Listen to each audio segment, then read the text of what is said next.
பூச்சி முட்டையெல்லாம் வருதுங்க. எனக்கு பார்க்க மனுஷன்ல 30 வருஷமாக இருக்கேங்க. 2 குச்சி வரி வாங்கி வச்சுருக்கேங்க. வந்து நான் ஒரு அனாதை மாதிரி இருக்கேங்க. எனக்கு கரண்ட்டு வசதி இல்லைங்க. யாராவது பார்த்து எனக்கு இதை செஞ்சு கொடுங்க. உங்களுக்கு ரொம்ப புண்ணியமாக போகும். ஒருத்த கூட இல்லாமல் நான் அனாதையாக குடிச்சிருக்கேங்க. ரொம்ப கஷ்டப்பட்டுக்கிட்டு ஒரு பொண்ணு தாங்க என்னை பார்த்துக்குது. சோறு தண்ணி எதுவும் கொடுக்குது. நான் வந்து ரொம்ப கஷ்டப்படுறேங்க. இருட்டில் கண்ணு தெரிய மாட்டேங்குது, ஒன்றும் தெரிய மாட்டேங்குதுங்க. தயவு செய்து எனக்கு உதவி செஞ்சு இந்த கரண்ட் அடித்து எனக்கு லைட்டை போட்டு கொடுங்க. யார் உங்கள் மனசில் இறங்கி உங்கள் அம்மா மாதிரி நான் ரொம்ப எம்பியாக வந்துக்கிட்டு இருக்கேங்க சார். இந்த இடத்துல ரொம்ப கஷ்டமாக இருக்குங்க. எனக்கு யாரும் உதவி ஒத்தாசு இல்லைங்க.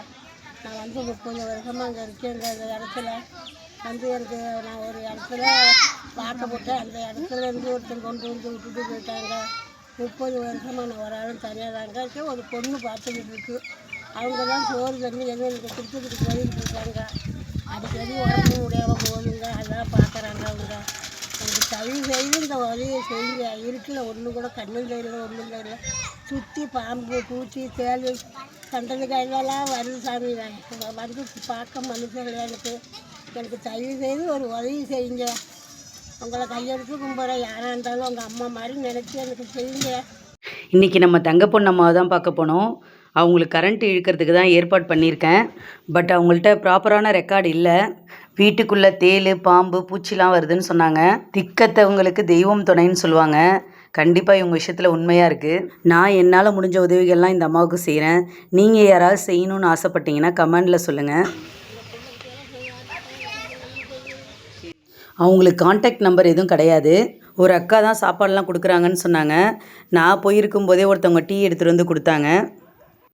நீங்கள் வந்துட்டு போனதுலேருந்து என்னை பார்த்ததுலேருந்து எனக்கு கொஞ்சம் தைரியம் வந்துருக்குங்க. 3 நாளாக நான் பரதேசி மாதிரி கிடக்குறேங்க. எனக்கு ஒருத்தர் மனுஷன் இல்லைங்க. அந்த பாப்பா வந்து சொல்லிட்டு தாங்க இந்த விவரம் எனக்கு தெரியுது. எனக்கு இந்த கரண்ட்டை மட்டும் வச்சு எனக்கு இந்த லைட்டை மட்டும் போட்டு கொடுங்க. சுற்றி பாம்பு, பூச்சி, தேள் கண்டது கழுதெல்லாம் வருதுங்க. நைட்டில் தூக்கம் இல்லை, கண்ணும் தெரியல. ஒரு பொண்ணு எனக்கு பார்த்துக்கிட்டு நல்லதுக்கு செஞ்சுக்கிட்டு இருக்குங்க. தயவு செய்து உங்கள் அம்மா மாதிரி நினச்சி எனக்கு இந்த உதவியை செய்யுங்க. உங்களுக்கு கோடி புண்ணியமாக போயிடும்.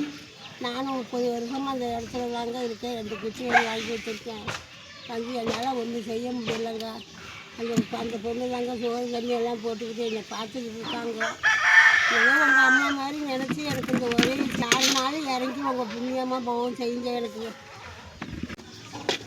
சரிங்க, ஒன்றும் கவலைப்படாதீங்க. அவங்களுக்கு நல்ல நேரம் வந்த மாதிரி தான். நீங்கள் வந்துட்டு போய் எனக்கு வாங்கி கொடுத்துட்டு ஒரு காசு கொடுத்துட்டு அன்றைக்கி எனக்கு கொஞ்சம் நல்லா வச்சுருவோம்.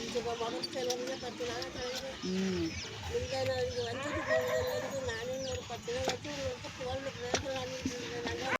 அந்த அம்மா முன்னெல்லாம் எதுக்கு எடுத்தாலும் அழுவாங்க. இப்போ அவங்கள கொஞ்சம் தைரியமாக்கியாச்சு. இந்த அக்கா தான் அவங்களுக்கு சாப்பாடு, டீ எல்லாம் கொடுக்குறாங்க. செய்யணுன்றதுக்கு ஒரு மனசு வேணும். எல்லாரும் செஞ்சிட மாட்டாங்க. தங்க பொண்ணு அம்மாவுக்கு செய்யணும்னு ஆசைப்பட்றவங்க இங்கே வந்தீங்கன்னா டேரெக்டாக உங்களை கூப்பிட்டு போய் தங்க பொண்ணு அம்மாட்டே விட்டு